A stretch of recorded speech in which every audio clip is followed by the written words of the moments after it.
कांग्रेस की तरफ से, अपने समस्त कार्यकर्ताओं की तरफ से मैं आपको बहुत बहुत धन्यवाद देता हूँ, साधुवाद देता हूँ और आपके हौसले को मैं सलाम करता हूँ।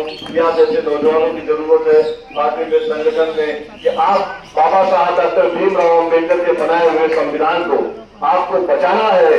बाबा साहब ने जिस संविधान को जिस सोच के साथ बनाया था कि इस देश में समानता का अधिकार होगा, इस देश में एकता का अधिकार होगा, इस देश में ऊंच और नीच नहीं होगा, इस देश में जात और पात नहीं होगा, उस संविधान की रक्षा के लिए आपने एक बहुत बढ़िया आयोजन यहाँ पे किया है। उसके लिए मैं आपको धन्यवाद देता हूँ और आपके भविष्य की राजनीति की जो आगे की जो लड़ाई होगी उसमें मैं मजबूती के साथ आपके साथ खड़ा रहूंगा। आज इस मंच पर, इस मंदिर में मैं इस बात को संकल्पित होकर आपसे इस बात को कहता हूं। मैं आज आता हूं क्योंकि संविधान सभा सम्मेलन चल रहा है। इस संविधान बचाओ सम्मेलन में का आयोजन 2014 के बाद से ही करना पड़ा। ऐसा क्या होगा कि 2014 के बाद से ही बाबा साहब डॉक्टर भीमराव अम्बेडकर के बनाए गए संविधान को बचाने की बात कांग्रेस गांव में क्यों करने लगी है?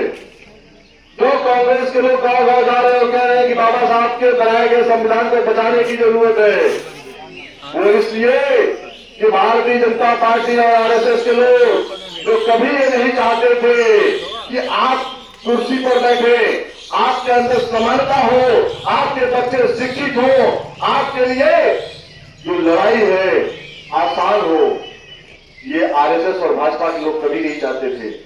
वो कभी नहीं चाहते थे कि आप एकता और अखंडता की बात करें। लेकिन डॉक्टर साहब ने एक सपना देखा था। वो यह सपना था कि इस देश में ऊंच और नीच नहीं होगा, इस देश में कोई छूत नहीं होगा।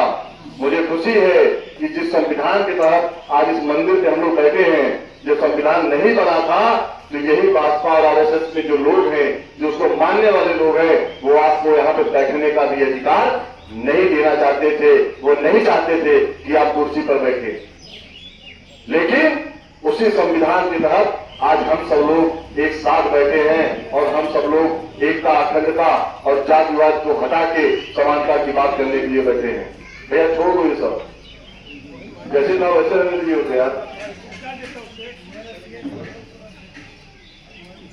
बात हो चलिए, बात को बराबर